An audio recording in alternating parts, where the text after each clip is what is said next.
اعوذ باللہ من الشیطان الرجیم بسم اللہ الرحمن الرحیم یا ایھا الذین اے وہ لوگو اوتوا الکتاب جن کو کتاب دی گئی تھی، اہل کتاب یہود، آمنو ایمان لے آؤ، بما نزلنا اس پر جو ہم نے اتارا، یعنی قرآن مجید، مصدقا لما معکم، اور قرآن مجید ایک ایسی کتاب ہے کہ جو تصدیق کرنے والی ہے ان کتابوں کی جو تمہارے پاس ہیں۔ تم ایمان لے آؤ من قبل، اس سے پہلے کہ ان نطمس وجوہا، ہم تمہارے چہرے مٹا کے رکھ دیں، فنردها علی ادبارها، پس ہم ان چہروں کو پلٹا دیں ان کی پشتوں کی طرف، او نلعنہم، یا ہم لعنت کریں ان پر، کما لعنا اصحاب السبت، جیسا کہ ہم نے لعنت بھیجی تھی ہفتے کے دن زیادتی کرنے والوں پر۔ وکان امر اللہ مفعولا، اور اللہ کا حکم تو پورا ہو کر ہی رہتا ہے۔ ان اللہ، بے شک اللہ تعالی، لا یغفر، بخشش نہیں فرماتا، ان یشرک بہ، اس بات کی کہ اس کے ساتھ شریک ٹھہرایا جائے، اللہ شرک کی کبھی مغفرت نہیں کرتے۔ ویغفر، اور بخش دیتے ہیں، مغفرت فرما دیتے ہیں، ما دون ذالک، اس شرک کے علاوہ جو بھی گناہ ہے، لمن یشاء، جس کے لیے چاہتے ہیں۔ ومن یشرک باللہ، جس نے بھی اللہ کے ساتھ شریک ٹھہرایا، فقد افترا اسما عظیما، پس تحقیق اس نے بہت بڑے گناہ کا افتراء اللہ پر باندھا۔ الم تر الی الذین، کیا آپ نہیں دیکھتے ان لوگوں کی طرف، یزکون انفسہم، جو پاک بتلاتے ہیں اپنے آپ کو، بل اللہ یزکی من یشاء، بلکہ اللہ تعالی پاک کر دیتے ہیں جسے چاہتے ہیں، ولا یظلمون فتیلا، اور وہ ایک داغے کے برابر بھی ظلم نہیں کیے جائیں۔ انظر، آپ دیکھیں کہ کیف یفترون علی اللہ الکذب، کس طرح، کیسے وہ باندھتے ہیں اللہ تعالیٰ پر جھوٹ۔ وکفا بہ اسما مبینا، اور یہ بات صریح گناہ ہونے کے سبب سے کافی ہے۔ سورۃ النساء سپارہ نمبر 5، آیت نمبر 47، 48، 49 اور 50، 4 آیتیں آپ کے سامنے تلاوت ہوئی ہیں۔ آپ نے ترجمہ سماعت فرمایا۔ ان 4 آیتوں کے 2 درس پہلے گزر چکے ہیں، جن کا خلاصہ یہ ہے کہ قرآن مجید میں اللہ تعالیٰ نے ایمان کی دعوت دی ہے تو ہر انداز اللہ نے اپنایا ہے، بشیرا و نذیرا۔ کبھی تو اللہ نے خوشخبریاں دی کہ ایسی جنت کی طرف آؤ جن کے نیچے نہریں ہیں، باغات ہیں، حوریں ہیں، غلمان ہیں، اور دودھ اور میٹھے پانی اور شراباً طہورا کی نہریں۔ تو اور کبھی اللہ تعالیٰ نے ڈرایا ہے جہنم سے، ڈرا کر دعوت دی ہے، لیکن یہاں ان آیات میں اللہ تعالیٰ نے وارننگ دے کے دعوت دی ہے۔ یہ بھی ایک انداز ہوتا ہے کہ چونکہ انتہائی بدبخت قوم تھی یہودی، انتہائی بدبخت، بے شمار انبیاء کو انہوں نے شہید کیا، بے شمار انبیاء کو تنگ کیا، اور خود موسیٰ علیہ السلام کی جو حالت پیچھے سورہ بقرہ میں گزری ہے کہ کتنے اپنے قوم کی وجہ سے تنگی میں مبتلا رہے، یہاں تک کہ خود قانون کا تقاضا کیا کہ اب فرعون غرق ہو چکا ہے، اب ہمارے لیے قانون ہونا چاہیے، کوئی کتاب ہونی چاہیے۔ تو کتاب لینے کے لیے موسیٰ علیہ السلام گئے تو پیچھے سے اتنا بھی صبر نہیں کر سکے کہ 40 دنوں میں انہوں نے بچڑے کی پوجا شروع کر، بچڑے کو معبود بنا دی۔ پھر موسیٰ علیہ السلام واپس آئے تو کہنے لگے کہ ہمیں کیا پتہ ہے کہ یہ کتاب ہمارے لیے دی گئی، اور ہمیں کیا پتہ ہے کہ اللہ نے دی ہے، ہم خود آپ کے ساتھ جائیں گے اور اللہ خود کہیں گے کہ یہ کتاب ہم نے تو خود نازل کی ہے تو پھر ہم مانیں گے۔ اتنی بدبختی۔ پھر ان کے 70 سرداروں کو لے کے گئے موسیٰ علیہ السلام کوہ طور پر، اور وہاں جا کے اللہ تعالیٰ نے بادلوں میں سے موسیٰ علیہ السلام سے ہم کلام ہوئے۔ اللہ نے کہا کہ اے موسیٰ، ہم نے یہ کتاب تورات آپ کو دی ہے اور ان بنی اسرائیل کے لیے دی ہے تاکہ ان کی رہنمائی کے لیے ہو۔ تو پھر کہنے لگے کہ ہمیں کیا پتہ ہے کہ یہ کون بول رہا ہے، ہم جب تک اپنی آنکھوں کے سامنے نہیں دیکھیں گے ہم نہیں مانیں گے۔ تو اللہ تعالیٰ نے جلا کے راکھ کر دیا، بجلی آئی، کڑک آئی۔ تو موسیٰ علیہ السلام نے پھر دعا کی، اللہ قوم کیا کہے گی کہ یہ سردار لے کے گئے ہیں؟ تو پھر موسیٰ علیہ السلام کی دعا کی برکت سے اللہ نے ان کو زندہ کیا۔ پھر آ کے انہوں نے قوم کو کہا کہ واقعی یہ کتاب اللہ نے دی۔ تو اتنی بدبخت قوم۔ تو اللہ تعالیٰ نے جہاں پہلے ان کے لیے دوسرے انداز اختیار کیے، تو یہاں اللہ تعالیٰ نے ان کو دعوت دینے کے لیے کہا کہ یا ایھا الذین اوتوا الکتاب، اے اہل کتاب، آمنو، ایمان لے آؤ، کس پر؟ بما نزلنا، جو ہم نے نازل کیا ہے محمد الرسول اللہ صلی اللہ علیہ وسلم پر، یعنی قرآن مجید پر۔ اور یہ قرآن مجید تو اچھی کتاب ہے، مصدقا لما معکم، تمہاری کتاب کی بھی تصدیق کرنے والی ہے، پہلے کتابوں کی بھی تصدیق کرنے والی ہے۔ کہ قرآن مجید نے آ کر ہمیں بتایا کہ پچھلے پیغمبر سارے حق ہیں، پچھلی کتابیں ساری حق ہیں، وہ اپنے اپنے وقت پہ اپنے اپنے قوم کے لیے، ان کی ہدایت کے لیے نازل کی گئی۔ اور اللہ نے کہا کہ ایمان لاؤ من قبل، اس سے پہلے کہ ان نطمس وجوہا، کہ ہم تمہارے چہرے مٹا کر رکھ دیں، اور ہم تمہارے چہروں کو پیچھے کی طرف پلٹا کے رکھ دیں۔ فنردوها علی ادبارها، یا او نلعنہم، یا تم پر اللہ کی لعنت برسنا شروع ہو جائے۔ اس سے پہلے پہلے ایمان لے۔ اور پھر اللہ تعالیٰ نے جو ہے ان کو اصحاب السبت کی مثال دی کہ تم سے پہلے ہفتے والے دن والوں پر جس طرح لعنت کی گئی تھی، اسی طرح تم پر بھی لعنت کی جائے گی۔ بنی اسرائیل میں سے ہی ایک قوم تھی، ایک فرقہ تھا، کسی نبی کی قوم تھی، تو ان کو اللہ تعالیٰ نے منع کر دیا تھا کہ ہفتے والے دن تم نے شکار نہیں کرنا، پورا ہفتہ تم نے تجارت نہیں کرنی، بس ہفتہ عبادت کے لیے۔ تو انہوں نے ہیلے اور بہانے شروع کر دیے کہ جو مچھلی ان کے دریاؤں میں آتی تھی، تو دریا کے کنارے پر بڑے بڑے تالاب بنا لیے، اور ان میں سے دریا میں سے چھوٹی چھوٹی نالیاں لا کر ان تالابوں میں ڈال دی۔ اب ہفتے والے دن ان نالیوں کو کھول دیتے تھے، اور وہ مچھلی ان نالیوں میں سے، پانی میں سے بہہ کے تالابوں میں جمع ہو جاتی تھی، اور پھر ہفتے کی شام کو یا اتوار کو آگے جا کے ان کو پکڑ لیتے تھے۔ تو اللہ کی گویا کے حکم کو توڑنے کے لیے ایک ہیلا اور بہانہ کیا، حالانکہ وقت کے پیغمبر نے منع بھی کیا، لیکن وہ باز نہیں آئے۔ تو اللہ تعالیٰ نے ان کو کہا کہ قرآن مجید میں آتا ہے کونوا قردۃ خاسئین، ذلیل بندر بن جاؤ۔ تو وہ ان کی شکلیں بندروں اور خنزیروں میں تبدیل ہو گئی۔ تو یہ اللہ کی لعنت ہوئی۔ تو اللہ تعالیٰ نے اس قوم کو ڈرایا کہ اگر تم بھی ایمان نہیں لاؤ گے تو تمہارے اوپر بھی اسی طرح لعنت برس سکتی ہے۔ اور آگے اللہ تعالیٰ نے ایک قانون ذکر کیا، تفصیلاً تذکرہ پیچھے ہو چکا ہے پچھلے درس میں اس کا۔ اللہ نے فرمایا کہ ان اللہ لا یغفر ان یشرک بہ، کہ اللہ شرک کو معاف نہیں کرتے۔ یہ اللہ کا قانون ہے، ضابطہ ہے۔ شرک ایک ایسی کبھی بیماری ہے کہ اس کے لیے بقائم ہوش و حواس، اپنے ہوش و حواس کے ہوتے ہوئے توبہ ضروری ہے۔ اگر انسان موت سے پہلے پہلے توبہ نہیں کرے گا تو شرک معاف نہیں ہوگا، اور شرک کی سزا یہ ہے کہ ہمیشہ کے لیے جہنم میں ہوگا۔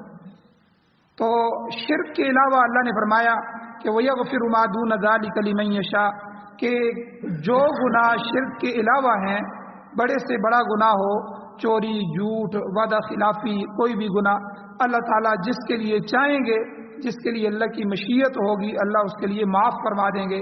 ورنہ آدمی گناہ کی سزا بھگت کر ضرور جنت میں جائے گا، لیکن شرک جو ہے اس کی جو ہے کوئی معافی نہیں ہے، اور ہمیشہ ہمیشہ کے لیے وہ جہنم کا ایندھن بنے گا۔ آگے اللہ نے فرمایا وَمَن یشرک باللہ، جو اللہ کے ساتھ شریک ٹھہراتا ہے، فقد افترا اسما عظیما، تو وہ بہت بڑے گناہ کا افتراء کرتا ہے۔ یعنی گناہ تو سارے ہی گناہ ہیں، اللہ کی ناراضگی کو دعوت دینے والے ہیں، لیکن شرک کرنے والا جو مشرک ہے وہ اللہ پر بہت بڑا گناہ باندھ رہا ہے۔ اب عیسائیوں نے کہا کہ عیسیٰ علیہ السلام اللہ کے بیٹے ہیں، یہودیوں نے کہا کہ عزیر علیہ السلام اللہ کے بیٹے ہیں، یعنی کتنا بڑا افتراء اللہ پر باندھ رہے ہیں۔ اللہ بیٹوں سے پاک ہے، اللہ اولاد سے پاک ہے، اللہ بیوی سے پاک ہے، اللہ شہوتوں سے پاک ہے، اللہ نفسانی خواہشات سے پاک ہے. یہ تو سارے عیوب ہیں. اللہ تو ہر عیب سے پاک ہے. اور یہ کس طرح اللہ پر اتنا بڑا عیب باندھ دیتے ہیں؟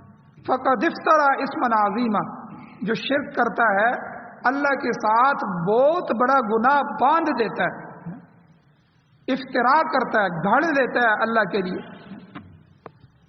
اور پچھلے درس میں شرک کی تعریف بھی کی گئی تھی اور 20 سے زیادہ قسمیں ہیں شرک کی، وہ بیان ہو رہی تھیں. 3 قسمیں پچھلے درس میں بیان ہو چکی ہیں، دوبارہ ان کو خلاصتاً دہرا دیتے ہیں کہ اللہ تعالیٰ کا ارشاد ہے کہ وَلَا تُنْكِحُوا الْمُشْرِكِينَ، مشرکین سے نکاح نہ کرو. پہلے نکاح جائز تھے، لیکن پھر اس آیت کے بعد نکاح منع ہو گئے کہ مشرکہ عورت سے نکاح جائز نہیں. تو بعض صفات جو ہیں وہ ایسی صفات ہوتی ہیں جو اللہ تعالیٰ کے ساتھ مختص ہوتی ہیں، اللہ کی غیر کے لیے وہ جائز نہیں ہوتی. اگر ان میں سے کوئی صفت غیر اللہ میں مانی جائے، اللہ کی غیر کے لیے مانی جائے، تو وہ آدمی مشرک ہو جائے گا، شرک کا ارتکاب ہو جائے گا. مثلا پیچھے گزرا ہے کہ کسی پیر کو، کسی ولی کو، کسی نبی کو، کسی بزرگ فرشتے کو یا کسی کو بھی یہ عقیدہ رکھا جائے کہ ہر شے کا علم ہے، ہر چیز کا علم ہے. بعض لوگ نبی علیہ السلام کے بارے میں عقیدہ رکھتے ہیں کہ ما کان و ما یکون، جو کچھ ہو چکا ہے یا جو کچھ ہو رہا ہے یا جو کچھ ہوگا، ان سب کا علم ان کو ہے یا تھا. تو یہ ہر چیز کا علم ہونا یہ صفت مختصہ ہے اللہ تعالیٰ کی. اللہ کی ذات کے علاوہ کسی کے لیے اس صفت کو خاص کرنا یہ شرک ہے. اللہ خود قرآن میں فرماتے ہیں واللہ بکل شیء علیم، اللہ تعالیٰ ہر چیز کا علم رکھنے والا. تو اللہ کے علاوہ کوئی ایسی ذات نہیں ہے جو ہر چیز کا علم رکھ سکے. ہمارے سامنے تو پردے ہیں، ہم تو دیوار کے پیچھے نہیں دیکھ سکتے، ہم تو اپنی پشت کے پیچھے بیٹھے ہوئے آدمیوں کی بات نہیں سمجھ سکتے. تو ہمارا جو علم ہے یہ علم محدود ہے، یہ ایک حد تک ہے، اور اس میں کوئی ہمارا عقل کام کرے گی، کوئی حواس خمسہ ہمیں بتائیں گے، کوئی ارادہ ہوگا، کوئی تجربہ ہوگا، کوئی آ کے ہمیں بتائے گا، تب یہ تھوڑی بہت بات ہمیں سمجھ میں آئے. ہم تو اتنے اسباب کے محتاج ہیں جاننے کے. تو یہ علم بھی ایک محدود دائرے میں ہے، لیکن اللہ تعالیٰ کا علم لا محدود ہے، اس کی کوئی حد نہیں.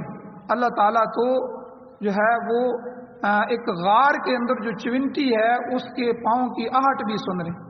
اللہ اس کے دل میں، حالانکہ اس چھوٹی سی چونٹی کا دل کتنا سا ہے، اس میں گزرنے والے وسوسے اور خیالات بھی اللہ جانتے ہیں. اللہ کا علم تو اتنا بڑا ہے. اس لیے اس چیز کو کسی اور کے ساتھ خاص کیا جائے گا تو یہ شرک ہو جائے گا. اسی طرح دوسری قسم کہ اللہ کو ہر چیز پر قدرت تامہ حاصل ہے، اللہ ہر چیز پر قبضہ کیے ہوئے ہیں، یہ اللہ تعالیٰ کی صفت مختصہ ہے. اگر کوئی یہ عقیدہ رکھے کہ فلاں بزرگ نبی یا ولی وہ بھی جو چاہے کر سکتا ہے، اس کو اختیار ہے یا اس کی قدرت میں ہے کہ وہ جو چاہے کرے، تو یہ آدمی بھی مشرک ہو جائے گا، یہ بھی شرک ہے. قادر مطلق ہونا یہ اللہ تعالیٰ کی صفت ہے، اللہ کی ذات کے علاوہ کوئی قادر مطلق نہیں. اسی طرح ایک شرک کی قسم ہے، تیسری قسم کہ اگر کوئی شخص یہ سمجھتا ہے کہ اس کا برا اور بھلا ہونا، اچھا اور برا ہونا یہ کسی دوسرے کے اختیار میں، کوئی نبی ولی وغیرہ وہ نافع اور ضار ہے، تو یہ بھی شرک میں داخل. بعض لوگوں کا عقیدہ ہے کہ ہم 11ویں شریف اگر نہیں دیں گے تو 11ویں والا جو پیر ہے، پیران پیر شیخ عبد القادر جیلانی رحمۃ اللہ علیہ کے بارے میں یہ عقیدے بنائے ہوئے، وہ نقصان کرے گا، وہ ہمارا نقصان ہو جائے گا، یا فلاں جو ہے آدمی ہمارا نقصان کرنے والا. تو نافع اور ضار، نفع دینے والا اور نقصان دینے والی ذات اللہ کی ذات.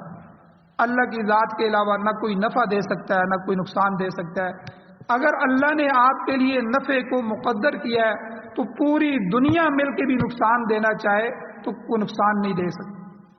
اگر اللہ آپ کو نقصان دینا چاہیں، اللہ کی طرف سے مقدر تقدیر میں لکھا ہوا ہے نقصان، یا جو چیز لکھ دی گئی ہے تو پوری دنیا مل کے نفع دینا چاہے تو کوئی نفع نہیں دے سکتا. تو یہ نافع اور ضار ہونا یہ صفات بھی اللہ کی ہیں. اللہ کی ذات کے علاوہ کوئی کسی کو نہ نفع دے سکتا ہے نہ نقصان دے سکتا ہے، بلکہ ہر بندہ اپنے نفع نقصان میں اللہ کا محتاج ہے. آپ دیکھیں کہ رسول اللہ صلی اللہ علیہ وسلم پر کتنی تکلیفیں آئیں. غزوہ بدر میں رسول اللہ صلی اللہ علیہ وسلم جھک جھک کے نیچے سجدے میں چلے گئے، اور پھر حضور علیہ الصلوۃ والسلام کے شانہ مبارک سے چادر بھی گر گئی. سیدنا صدیق اکبر رضی اللہ تعالیٰ عنہ نے اٹھایا، حضور اللہ آپ کو تباہ نہیں کریں گے، اللہ تعالیٰ آپ کے لیے ایسا فیصلہ نہیں کریں گے، اللہ تعالیٰ آپ کو کامیاب کریں گے. تو حضور اتنا مانگ رہے ہیں، اللہ سے مانگ رہے ہیں. پتہ ہے کہ نفع دینے والا، بچانے والا اور مارنے والا، نقصان دینے والا اللہ کی ذات. اور اسی طرح ہر تکلیف میں اللہ کو پکارا، اور صحابہ کا یہ عقیدہ بنایا کہ ایک تسمے کی بھی ضرورت ہو تو اللہ سے مانگو. اللہ کی ذات کے علاوہ کوئی مشکل کشا نہیں ہے، کوئی حاجت روا نہیں ہے، کوئی نفع دینے والا نہیں ہے، کوئی نقصان دینے والا نہیں. تو اب حضرت علی رضی اللہ تعالیٰ عنہ کو، جن کو لوگ کہتے ہیں علی مشکل کشا، یا رسول اللہ مدد، تو یہ جو نعرے ہیں کہ یا اللہ مدد کی جگہ دوسری مخلوقات کو لے آیا جائے. اب حضرت علی رضی اللہ تعالیٰ عنہ خود کتنی مشکلات میں رہے، خارجیوں کا فتنہ، کبھی کس سے جنگ، اور پھر آخر میں قتل ہو رہے ہیں، شہید ہو رہے ہیں، تو رستے میں جا رہے ہیں نماز کے لیے. تو یہ بھی علم نہیں ہے. جو لوگ کہتے ہیں نا وہ عالم الغیب ہیں، یہ ہستیاں ہر چیز کا علم جاننے والی، اب ان کو یہ نہیں پتا کہ اس گلی میں میرا قاتل بیٹھا ہوا ہے. اب وہ وار کرتا ہے، اس وار سے وہ شہید بھی ہو جاتے ہیں. اور اسی طرح حضرت حسین رضی اللہ تعالیٰ عنہ، بعض لوگ ان سے مدد مانگتے ہیں، تو ان پر کتنی مصیبتیں آئیں. انہوں نے بھی اپنی ہر مصیبت میں نماز کا وقت آیا تو نماز کی طرف متوجہ ہوئے اور سجدے میں پڑ گئے. انہوں نے بھی اللہ کو پکارا، حالانکہ وہ اپنے والد کو اور اپنے نانا کو نہیں پکار سکتے تھے.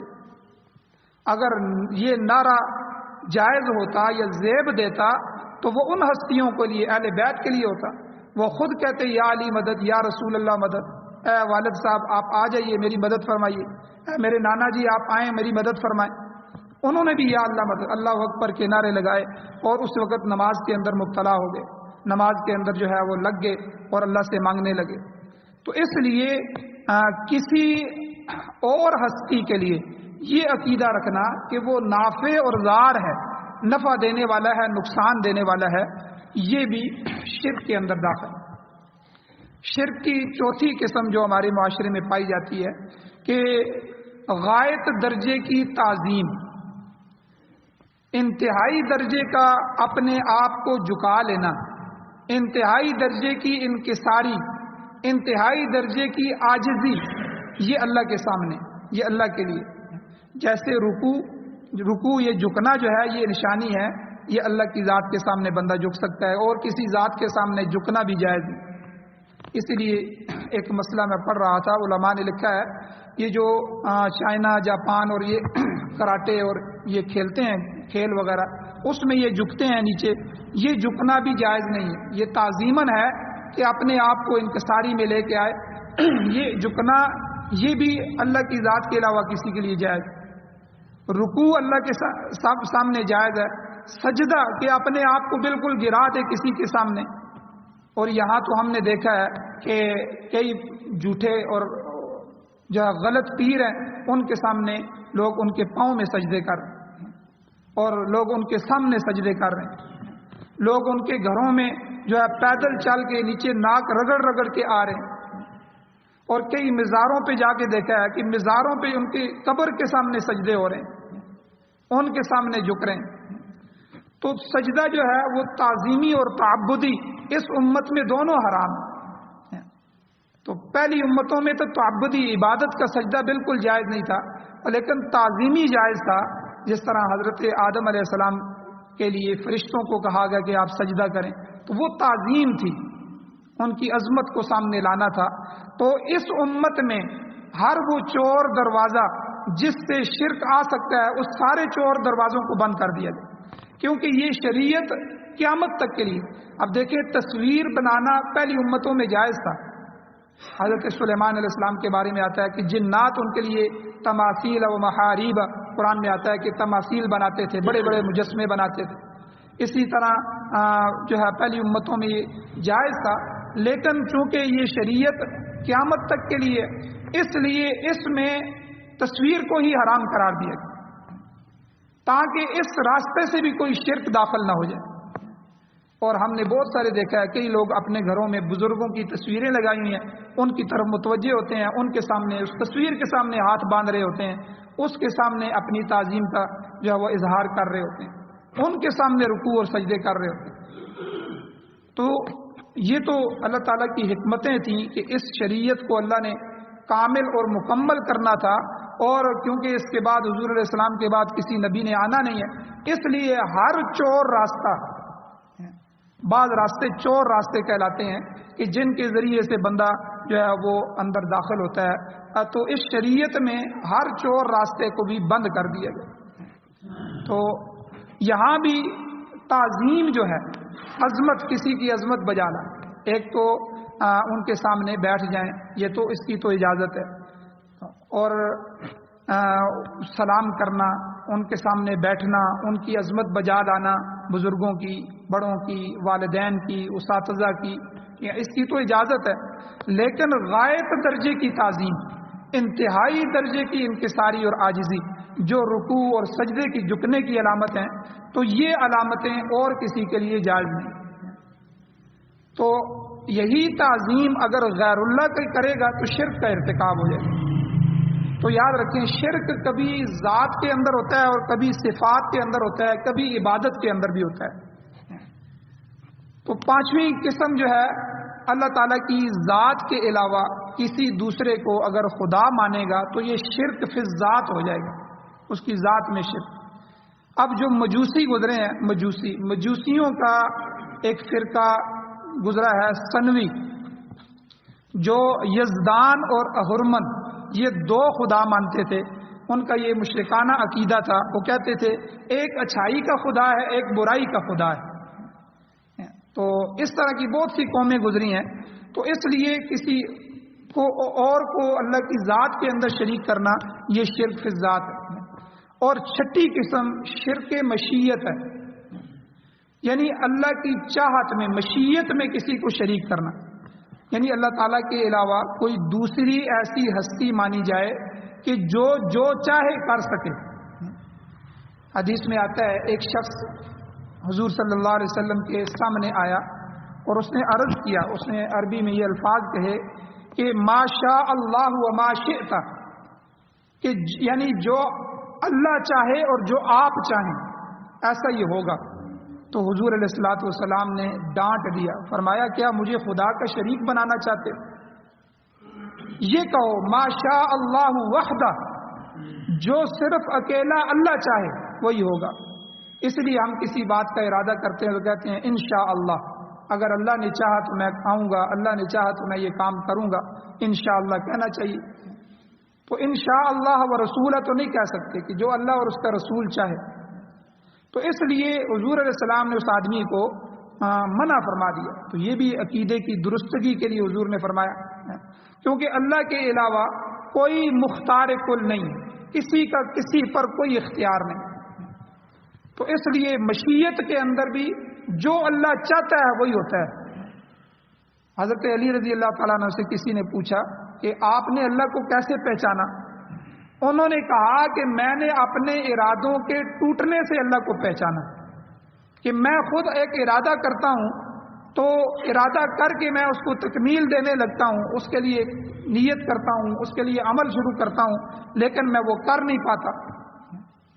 آپ حضرات نے بھی کئی دفعہ تجربہ کیا ہوگا کہ ہم صبح تیار ہوتے ہیں کہ فلاں جگہ ہم نے جانا ہے، اور شام کو اطلاع بھی ہو جاتی ہے، صبح اچانک فوتگی ہو جاتی ہے، اس طرف نکلنا پڑ جاتا ہے. اب ارادہ کیا کیا تھا اور جانا کہاں پڑ گیا. کئی دفعہ زندگی میں ایسا ہوتا ہے کہ بندہ ارادہ کچھ کرتا ہے، ایک ہستی، ایک ذات ایسی ہے جو ہمارے ارادوں کو توڑ دیتی ہے، وہ اپنی مشیت کے مطابق فیصلہ کرتی ہے، تو جو وہ چاہتی ہے وہ ہوتی ہے. کوئی کسی جو ہے کسی کے اندر اختیار نہیں رکھتا. تو مختار کل جو ہے یہ اللہ کی ذات ہے، تو اسی کی مشیت کے مطابق ہر کچھ ہو رہا ہے. وہ جو چاہتا ہے وہ ہو رہا ہے، جو چاہے گا وہی ہوگا. اس کی چاہت کے علاوہ کسی کی چاہت نہیں چل سکتی. تو اس لیے مشیت کے اندر کسی اور کو شریک کرنا یہ بھی شرک ہو جائے گا. 7ویں قسم ہے تصرف میں شرک، کہ اللہ تعالیٰ کے علاوہ کسی دوسرے کو نفع اور نقصان کا مالک سمجھ کر اس سے روزی، اولاد یا شفا طلب کی جائے. کسی نبی، کسی ولی یا کسی پیر کے متعلق یہ عقیدہ رکھا جائے کہ اسے بھی تصرف حاصل ہے، تو یہ بھی شرک فی تصرف ہوگا. اس صفت میں بندہ دوسرے کو شریک کر رہا ہے. اب کوئی آدمی روزی نہیں دے سکتا، روزی کا مالک اللہ کی ذات ہے. کوئی آدمی کسی کو اولاد نہیں دے سکتا، نہ کوئی نبی دے سکتا ہے. نبی علیہ الصلوۃ والسلام کی خود اپنی اولادیں ہوئی ہیں، نرینہ اولاد خود حضور کی بچ نہیں سکی. اللہ کی مشیت یہ تھی، اللہ کا ارادہ یہی تھا، اللہ کا فیصلہ یہی تھا. اولاد ہوئی بھی ہے، نرینہ اولاد. کتنے بیٹے ہوئے ہیں؟ 3-4 بیٹے ہوئے ہیں. اور حضرت ابراہیم رضی اللہ تعالیٰ عنہ جو حضور کے بیٹے تھے وہ تو 18 مہینوں کے ہو گئے تھے، اس کے بعد فوت ہوئے. حضور رو رہے ہیں، تو حضور کا یہ رونا بتا رہا ہے کہ حضور علیہ السلام کے بس میں نہیں ہے اس اولاد کو باقی رکھنا یا اولاد اپنے لیے لے آنا. اور اسی طرح جو لوگ حضرت داتا علی اجویری گنج بخش رحمۃ اللہ علیہ کے مزار پہ جا کے اپنے لیے اولادیں مانگتے ہیں، تو ان کی خود اپنی اولاد کوئی نہیں تھی. اللہ تعالیٰ نے بتا دیا کہ ان کو میں نے اولاد نہیں دی. اسی طرح کئی ہستیاں ایسی ہیں. حضرت اشرف علی تھانوی رحمۃ اللہ علیہ ہمارے بہت بڑے بزرگوں میں سے گزرے ہیں، تصوف کے بزرگ، اللہ والے تھے انتہائی.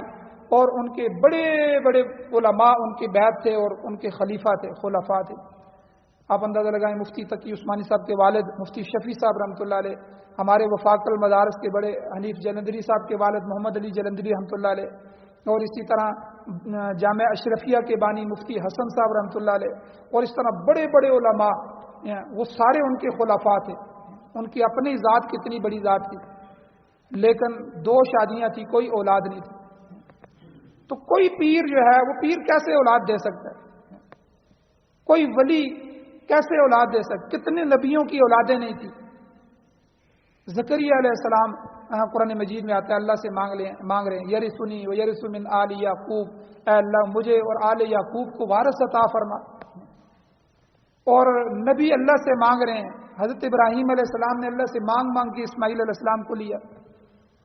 تو انبیاء ہمیں بتا رہے ہیں کہ اولادیں دینے والی ہستی اگر ہے تو وہ صرف اللہ کی. تو اب بندہ تصرف میں کسی اور کو شریک کرے کہ جس طرح اللہ کر سکتا ہے تو یہ نبی بھی کر سکتا ہے، یہ فلاں ولی بھی روزی دے سکتا ہے، یہ بھی شفا دے سکتا ہے، یہ بھی اولاد دے سکتا ہے. تو یاد رکھیں یہ تصرف کے اندر شرک ہوگا، یہ بھی شرک کی ایک قسم. اسی طرح عبادات میں رکوع اور سجود کا ذکر آ چکا ہے، تو عبادات میں کسی اور کے لیے رکوع کرنا، رکوع عبادت ہے، سجدہ عبادت ہے، یہ کسی اور کے لیے کرنا یہ بھی شرک، یہ شرک فی عبادت میں شرک آئے گا. اسی طرح طواف یہ بھی اللہ کی عبادت ہے. بیت اللہ شریف کے ساتھ یہ مختص ہے طواف کرنا، پوری دنیا میں کہیں بھی طواف نہیں ہو سکتا. یہ طواف صرف بیت اللہ کا ہے، اللہ کے اس گھر کا طواف. قرآن میں اللہ نے فرمایا وَلْيَطَّوَّفُوا بِالْبَيْتِ الْعَتِيقِ، بیت اللہ شریف کا طواف کرو، اس پرانے گھر کا طواف کرو. اگر یہی طواف کسی قبر کا کیا جائے، کسی روزے کا کیا جائے، کسی مزار کا کیا جائے یا کسی مسجد کے گرد کیا جائے تو یہ بھی شرک ہو جائے گا. تو بہت سے فرقے ایسے گزرے ہیں کہ جو اس طرح کے طواف، یہ صریحاً شرک ہے. آپ نے کئی ویڈیو دیکھی ہوں گی، کئیوں نے نقلی کعبے بنائے ہوئے ہیں، اور ان کعبوں کے اوپر ابھی ان دنوں میں بھی جہاں شرک کی بیماریاں عام ہیں وہاں پہاڑیاں بنائی جاتی ہیں اور کعبہ بنایا جاتا ہے. پھر نعوذ باللہ ہم نے خود اپنی آنکھوں سے دیکھا ہے کہ اس نقلی کعبے کو بنایا جاتا ہے, پھر بنا کے اس کا طواف کیا جاتا ہے, 7 چکر لگائے جاتے ہیں, اور جو ہے اس پر ڈٹائی کے ساتھ اس کو اپنا عقیدہ بنایا جاتا ہے, اس کو اہل سنت کا شعار بنایا جاتا ہے. جو کوئی ایسا نہ کرے اس کو اہل سنت سے شمار نہیں کیا جاتا, بلکہ اس کو تو توہین رسالت کا اور جو ہے بزرگوں کی توہین کا فتویٰ اس پر لگایا جاتا ہے. تو یہ سب کچھ کیا جا رہا ہے ہمارے معاشرے میں, ہم دیکھ رہے ہیں کہ لوگ طواف کر رہے ہیں.